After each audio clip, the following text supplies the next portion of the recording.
Oh, that was fun.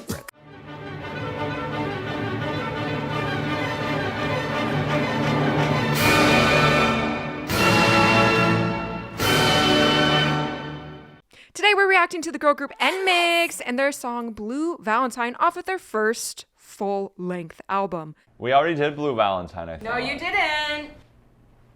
What? But I talked about the movie. You reacted to the pre-release single called Spinnin' on It, and now this is the title track off of the Spinning album. on that thing. This song portrays a love that's both painful and irresistible. The lyrics capture the story of a love that burns and freezes at once, saying, "We fight, we sigh, we stop, burning in red then freeze." All at once. So despite the pain and fading warmth, the singer can't let go, vowing, "You'll always be my blue Valentine." The song is composed by Cass, Lee Hae-sol, 7 Days, and Stalking Gia. If you're hearing this right now, that means this video isn't monetizable, nor is it sponsored. Instead, this video is brought to you by you, our YouTube members and supporters on Patreon. Patreon and YouTube memberships are how viewers like you can support our team and also gain access to tons of exclusive content. I love that the bass changes. Like, it's not electric bass the whole time. Oh. Thank you so much to all of you who already support us. We really couldn't keep doing this without you. And now, back to the video. Hey, so Blue Valentine's this movie that came out in 2010. Yeah, I like this. fun. This is like exploring different colors and temperatures of what Germans would call Liebesweh, you know, like love's pain. Kyujin is so beautiful. Wow. I could stare at this all day. 3, 2, 1, go. Can we have a mix section? The last pre-release didn't really mix. That's gonna get stuck in my head already. Oh, quite the bubbly start already. That is trippy.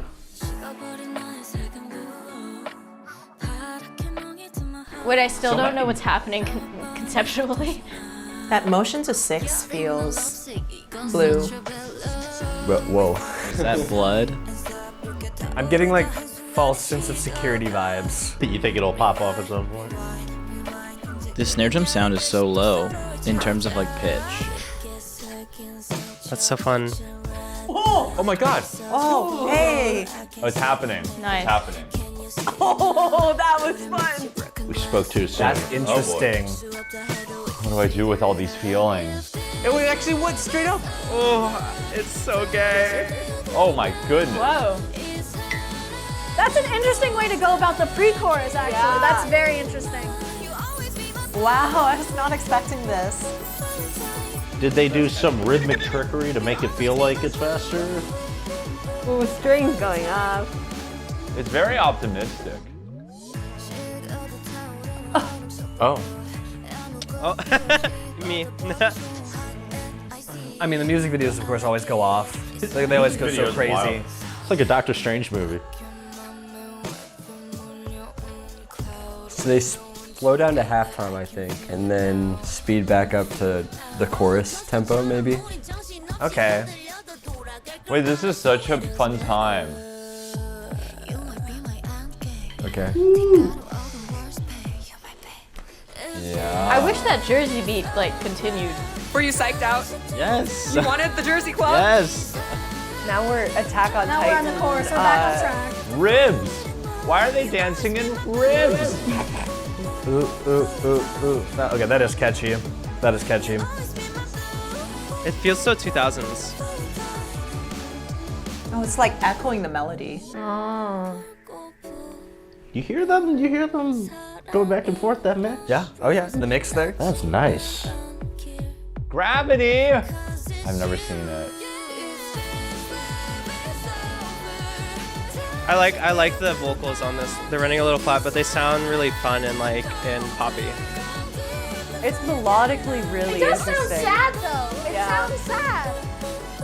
This is in the same key as a roller coaster song, and I feel like they kind of portray two sides of the same coin.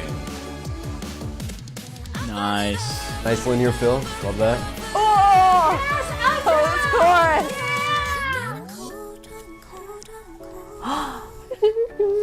Oh.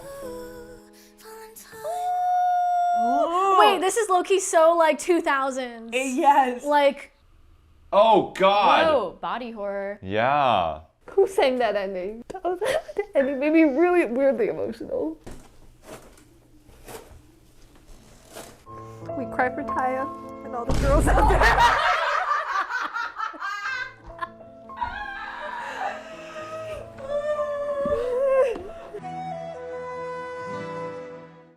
That's super fun. It's really romantic. This is extremely romantic. It's kind of Paramore, like a little bit. like a teen, not the whole thing. No, not but the whole like, thing. It can't be the whole thing because it's NMIXX. I think the 2000s-ness that you're talking, it's also very like Disney Channel. Well, Avril Lavigne. Avril Lavigne. It was what I was gonna say. Which is like, you know, like that specific, like Avril Lavigne. Like, what? A Disney Channel intro from the 2000s. But does it give off NMIXX to you? It does, and that's I think where they found the balance with this song. And where is the NMIXX? NMIXX is in that it's in like a very interesting spot. Like you don't really expect it there, and then it kind of changes it up, and then you think it's gonna become hard hitting or something, and it goes back to cutesy. I think visually it's different from what they've done in the past, but I still think it has like the genre like blend. It's different vibes because I think it's not as like drastic as like think Dice. in your face. Well, NMIXX did High Horse, right? Yeah. That also kind of like what I thought NMIXX was about, because it's very like lyrical. But I think this plays with both like that kind of like lyricalness, but then also have like that punchiness at the same time. I don't know if this is a hot take, because this is my first time hearing it, but between the two of us, I actually like the beginning a little bit more. Like before the drums came in and everything. Well, I know NMIXX is capable of more than just a simple bubblegum pop song. Oh yeah, absolutely. I just liked how chill it was. Like the NMIXX that I like the most is like the slingshot kind of stuff. And I know I've probably heard NMIXX songs that are a little bit more subdued and on the chill side, but I like it. Their voices are really, performing very well. And it was just a nice vibe. It was different from what I thought it was going to be, which, for NMIXX is on brand. I definitely see why it's so popular, because that chorus is just so catchy. It hits the right spots of being in a good range for people to sing along to. There's a couple things that I like. It starts with an anacrusis, right? A pickup. You always be my sol, mi, re, do, re, boom. And then that's like legato. So you get a leap, you get a little bit of extra motion up, and then a little bit of articulation difference, something that's like staccato, Valentine, and then falls off to a nice do. That's a really clean, nice, neat melody. It's a lot of variety. It's like a little charcuterie board of... Melody feels really great whenever it has this motion of being I love like contour. the rise and fall and the contour of it all. Something that moves up and down. I also it's interesting. Da da da da da. 4, 4, 4, 3, 2, 1, sev, to rest on 4 and sev.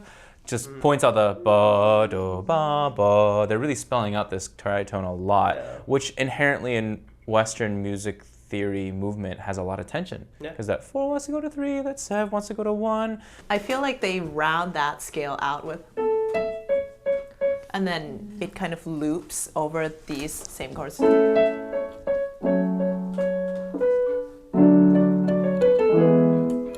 So it's a really standard chord progression, and it hits the right spots in terms of melodic form. And what key are we in? A. Good key. Yeah. Why good key? Yeah, I'm curious too. It's just a nice key. Yeah. This is a 4 chord song, but there's a weird... That's just a variation of 1625, 1625. Is it because in the verse the bass note is like a little bit detuned? But you'd expect it to go to the 5, 5, but instead it's like a 7 almost. I think it's almost like, it almost sounds diminished or something. Like there's something off about it. I think it really focuses on the G sharp, which makes it sound more diminished, maybe. It's still implying like a dominant 2-1, but since it's accentuating the G sharp, it's not a very typical, because instead of having like a bunch of fourths, the bass motion is going a tritone.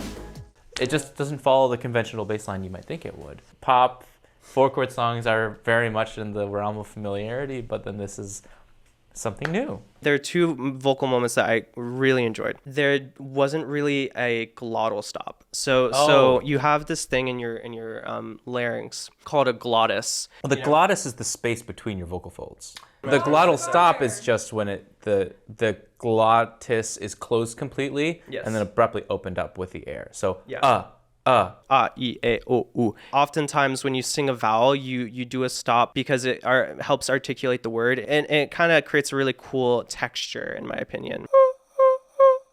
You can hear the air escaping. Not like breathy. It's not like blue, but there's just enough of like a almost imagined H behind it that gives it this very like lofty sound to me. Yeah, this feels more like sleepy, dream-like vibes. Do you want to look up something for me? It's called Blue Valentine Acapella version. No way. Acapella. Let's listen. Wait, that was interesting. Wow. That F sharp in there. Ooh, the use of the vocal fry there is stylistic. It's really tight vocals. They're good. She used the glottis out there. Hot. Yeah, I was about and to say, icy. yeah. It's a very good example of that.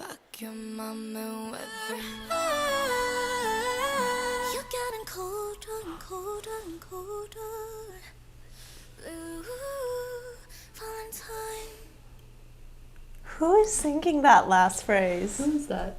For me, it kind of sounds like Hey One. I cannot wait to watch this live. I know what I'm doing when I get home.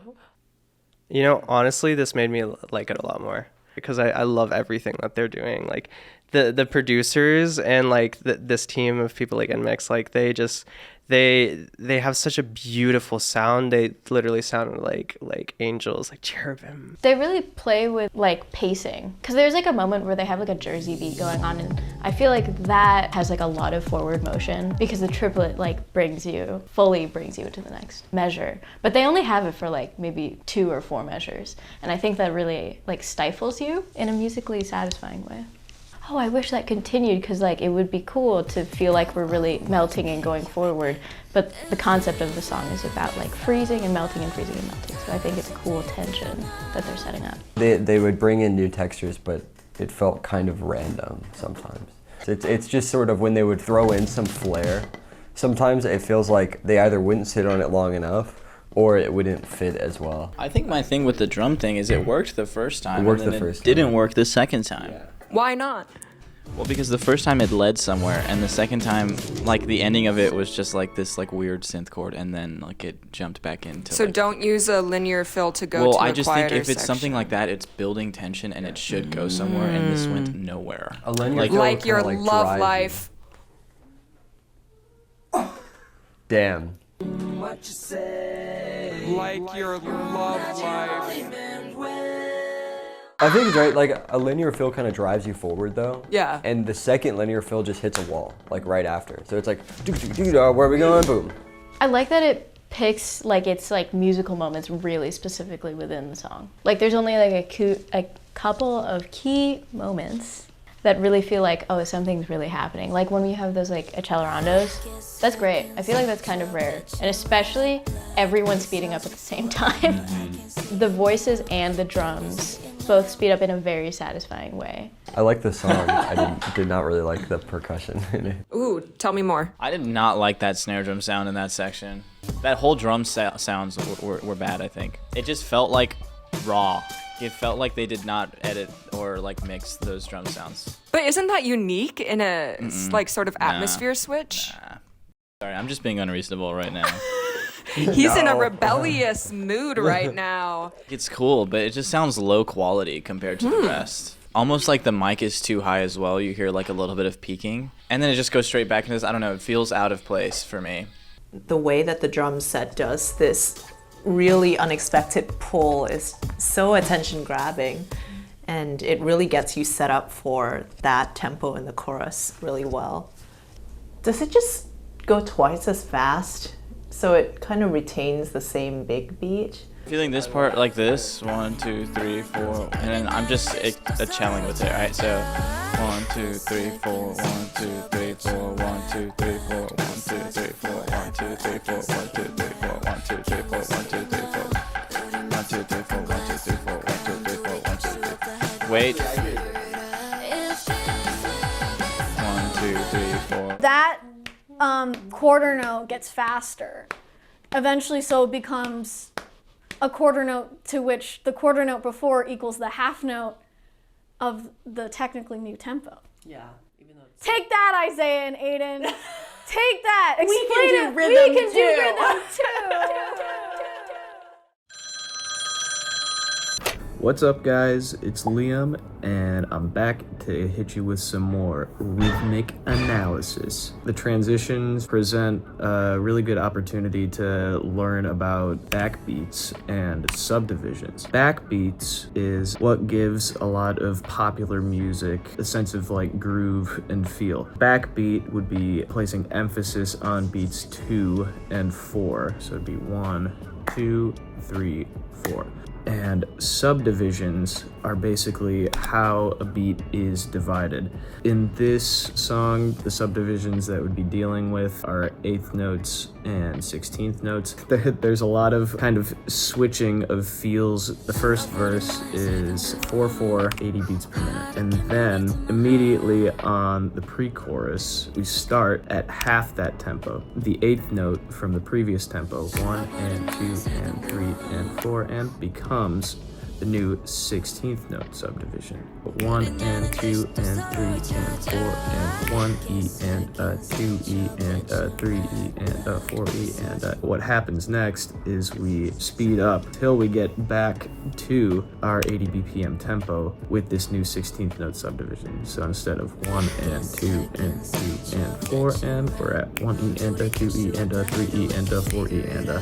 As soon as we get to the chorus, we switch to double time. You feel it twice as fast. So the 16th note subdivision becomes 8th note subdivision in a new tempo. So instead of 1 E and a 2 E and a 3 E and a 4 E and a, we get 1 and 2 and 3 and 4 and 1 and 2 and 3 and 4 and. So yeah, hopefully that that was informational and you learned something new. Accelerando in pop music is rare, so I always do relish whenever I get the opportunity to hear it, especially when it's done quite well. Like I would say the Accelerando in this is done really well. These like 15 seconds are the wildest part of the song because you think you're gonna go somewhere like really, really weird, but then you go back to like a pretty anthem-y pop chorus, which I don't mind. I love it. It's an ultimate fake out. This song is proof that like when you have a sort of a gimmick, I'm like, okay, you know, Blue Valentine, great, they burn, they freeze, how are they gonna make this work? There are only a few key music moments that really bring the burning and the freezing. There's that moment at the end, which I thought was really, really great, where like they introduce a new hook, the a little more, whoa, feels like, you know, very anthemic, and you're like, wow, I can't wait for it to repeat again the next 2 bars, and then boom, it's like, mellow, and that's like, yeah, things freeze. It kind of puts a stop to the momentum, but it fits the concept extremely well. The ending, what I love is like, I think it's because I'm a pianist, but I just love the sound of a piano. It's this like kind of fire and ice, like hot and cold. So I was kind of anticipating this like contrast between two somethings. I'm gonna pay attention to the lyrics a little bit this time too. Yeah. Burning red, then freeze all at once, and rewind. As if nothing happens. Like or maybe it's because like they're rewinding it, so they're kind of going back and. Okay, well yeah, because they're just talking about how they all like pretend like nothing happened, and then when they come back to each other, it's like, oh, it's all the scars are still there, the broken glass is still there, but maybe we can come back together, and then the chorus happens. So that's pretty cool, like word music imagery. I like it. Yeah. It's like it's coming back to where it once was again. I find things sadder. Yeah, play background music for me. Okay. I find things a little bit sadder when it's not straight up sadness in your face. Like it's this like cheerful, like anthem-y, like Taya said, you know, boppy kind of head, but then at the same time it's just got this really bittersweet feeling behind it. And it just gives you this feeling that like this person is trying to act like they're okay, but they're not. They ask they're you how not you are, okay. you just have to say that you're fine. And something about that just hurts so much more when it's an inward kind of sadness. Not an externally showing one, but one that's really coming from deep within and you're holding deep within because you just don't want to. You just don't. Okay, I'm done. So it goes baila, post-chorus transition of superhero into pre-chorus of superhero into chorus of superhero, then straight to the bridge of superhero.